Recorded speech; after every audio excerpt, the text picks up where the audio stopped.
God has plans to prosper you, give you hope and a future too. So let me remind you of what you have the power to do. You can win, live your dreams, reach your goals, be happy, you can make it. Get motivated with Cassandra Mack. We've got wellness, church by phone. You don't even have to leave your home to be inspired, to rise a little higher with Cassandra Mack. You got haters, they gon' hate. Keep your head up and just be great. You can make it. Get motivated with Cassandra Mack. Let's get motivated with Cassandra Mack.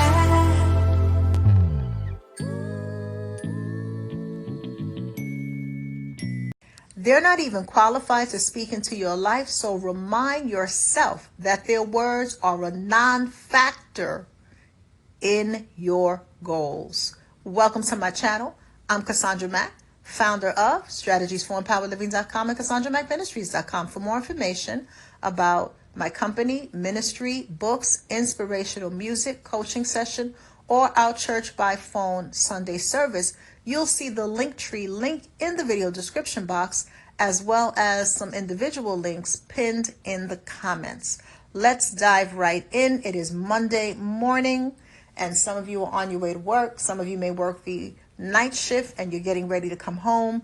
And so I wanted to make sure that I gave you something for the week to hold on to for those of you who deal with people who believe that their words have power to make you or break you. They're not even qualified to speak into your life. They're not qualified. So in the comment section, put TNQ. TNQ. That stands for they're not qualified. TNQ. We need these little reminders. So here are a couple of examples. Perhaps you are the type of person that you mind your business. You're not out here trying to hurt nobody. You are a kind and loving person, a caring person, and you try to, do the best you can. None of us are perfect, myself included. None of us. I'm not perfect. We do the best we can. So you're at your job, minding your business, at your desk, doing your work, and here comes that hating heifer. And you are minding your business, doing your job, and they just want to come and start with you. You were not thinking about them. You are not looking at them. You're not even talking to them. You are on your computer, but they want to interrupt your flow to tell you something negative about yourself. Sometimes you got to remind yourself that they're not qualified to speak into your life. And so maybe you did a presentation last week and they're like, Sharon, I just want, do you have a moment? And you like, see, it's about to, do you have a moment? It's about to be some BS. I just want to let you know that even though the supervisor and everybody else said that they really liked your presentation, there were a few flaws that I want to bring to your attention because I don't think you're that good of a presenter. And you're like, okay. See, this is when you have to make up your mind that they're not even qualified to speak into your life. Because the enemy, he comes to steal, kill, and destroy.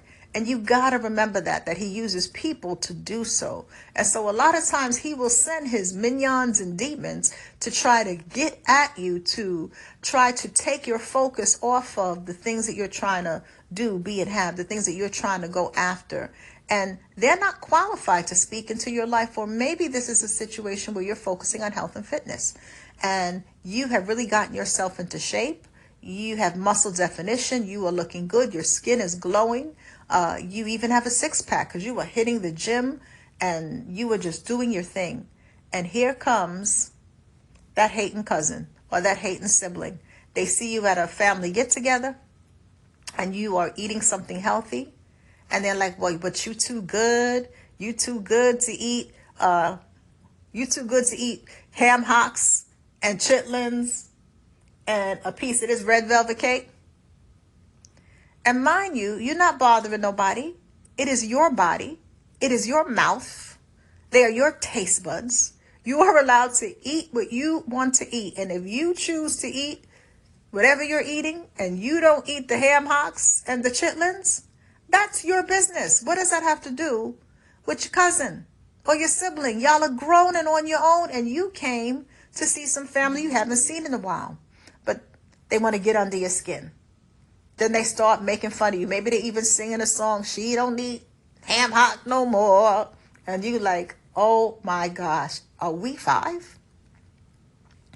And they don't stop there. Well, I think actually you look sickly. Even though everybody's saying how nice you look, I think you look sickly. You look sickly and terrible. And your skin look terrible. And you're starting to look real old. And you didn't bother this person. You are minding your business, sitting down, bopping your head to the music, talking to grandma or grandpa, eating your food, enjoying yourself. And their demons are disturbed because you just at peace eating your food. Now you ain't saying nothing about them. They got a plate full of chitlins, ham hocks, and they got 4 pieces of red velvet cake on the side. You said nothing about them because that ain't your business. That's how they want to eat. You ain't getting into that. But they want to come over and mess with you. They're not qualified to speak into your life. How can they speak into your health and fitness when it is clear that they're not taking care of themselves? They're not qualified. And sometimes I think that we believe that as Christians, we're called to be doormats, and we're called to be punching bags emotionally, and we're called to be people's cesspools. You are not called for that. You don't have to stand there and defend yourself. Well, I worked really hard.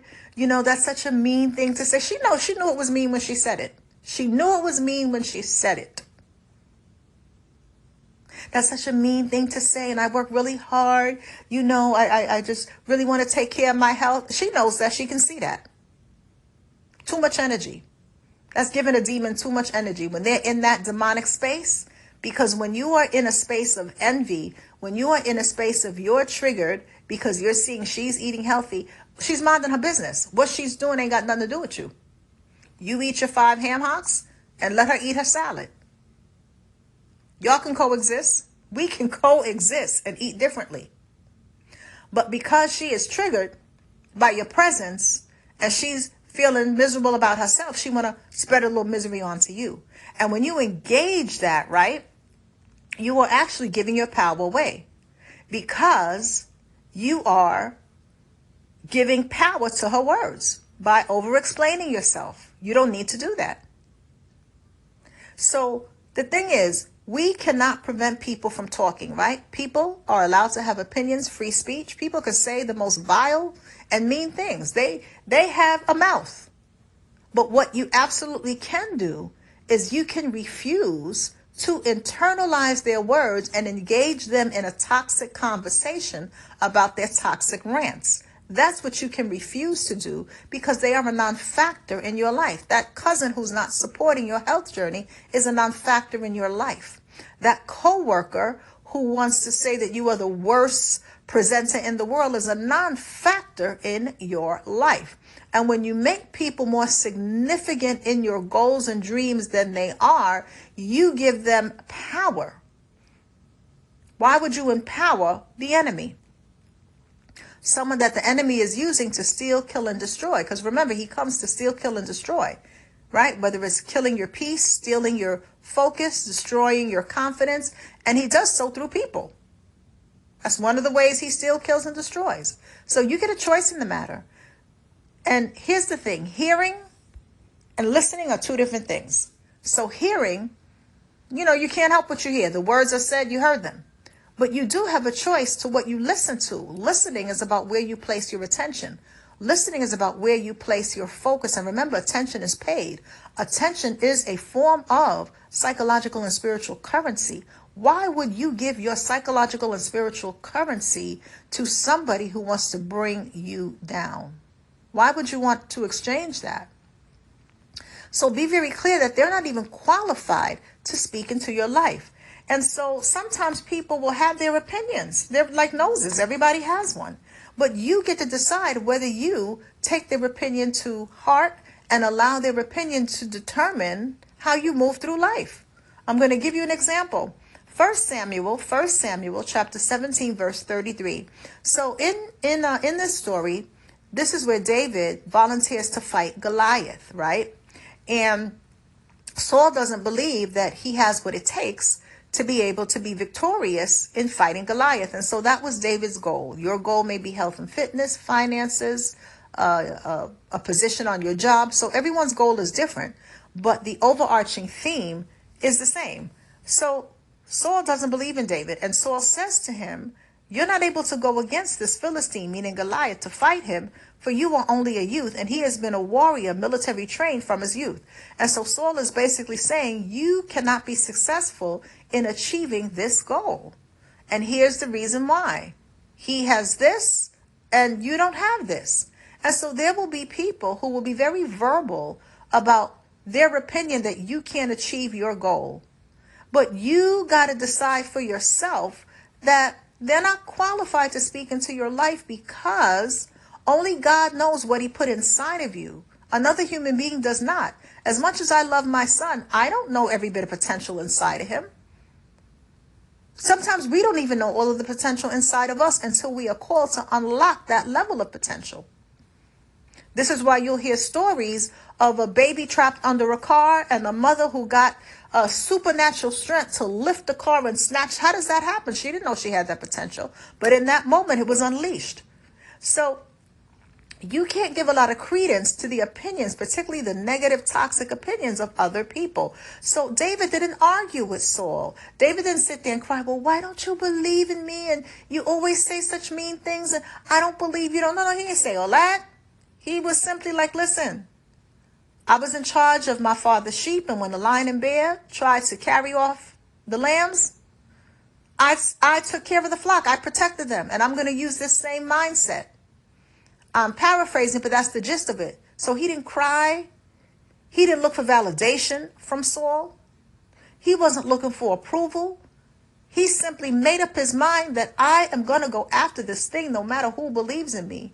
And I know I can do it because these are the things that I'm bringing to the table. And so sometimes you have to be so crystal clear about the trajectory that you are on, that even when people don't like you, then everybody's not going to like you. It's a whole lot of people that don't like me, and I simply do not care. Everybody's not going to like you. There are going to be people who are going to be very vocal about how much they don't like you. So they're a non-factor. So what? So what? It's like paper blowing in the wind. So there's going to be a lot of people who are going to be very vocal in terms of telling you you're never going to be able to achieve that which you were going after. Health, fitness, buying your home, organizing your home, growing your garden, raising your children, getting clean and sober, whatever it is for you. There will be people that will be very vocal about how much they don't believe you can do what you're setting out to do. And here is where you have to choose to disqualify their opinions from your life. They don't qualify. They don't qualify to speak into your life. You can't stop them from talking, but you can absolutely stop yourself from listening. You don't have to listen. You might hear, but remember, listening is about focus and attention. It is about the currency that you pay, paying them spiritual and psychological currency, even your verbal currency. You don't even get my verbal currency. If I determine that I'm dealing with somebody who is a hater or a fool, you don't get my verbal currency. I'm not going to sit and have a conversation with you. And so don't give a whole lot of energy. So I want you to really keep this in mind this week as you are going about your week and you are coming across people who want to tell you you're never going to be successful, who want to tell you all the things they don't like about you, who want to tell you how they think you should do things a different way and you're on a particular path. They're not qualified to speak in your life. And so when you really begin to hold that firm, then what begins to happen is you become so laser beam focused on your goals that you will seek out wise counsel when need be. The Bible tells us to seek out wise counsel. You will seek out godly and wise counsel, and you will be able to differentiate between people who are just talking out their neck, making noise, and people who are giving you godly, wise counsel that you can implement for your betterment and your growth. So I hope you found this helpful. Please make sure to stay to the end. I have a special song for you. Are you a member of the YouTube channel? If you are not a member, what are you waiting for? When you are a member at the second tier or higher, you get access to the Wednesday Wellness Club. The Wednesday Wellness Club is a therapeutic group that meets twice a month by telephone conference call, and we focus on mental fitness, mental well-being, emotional resilience through a biblical lens. And it costs a whole lot less than therapy. And it is a very therapeutic group. You will definitely be blessed by being a member. So with that being said, have an amazing week. Keep your head up on this Monday. And remember, everybody's not qualified to speak into your life. So don't let people who think they have the power to speak into your life, don't take their words to heart. Focus on what you came to do. God bless you.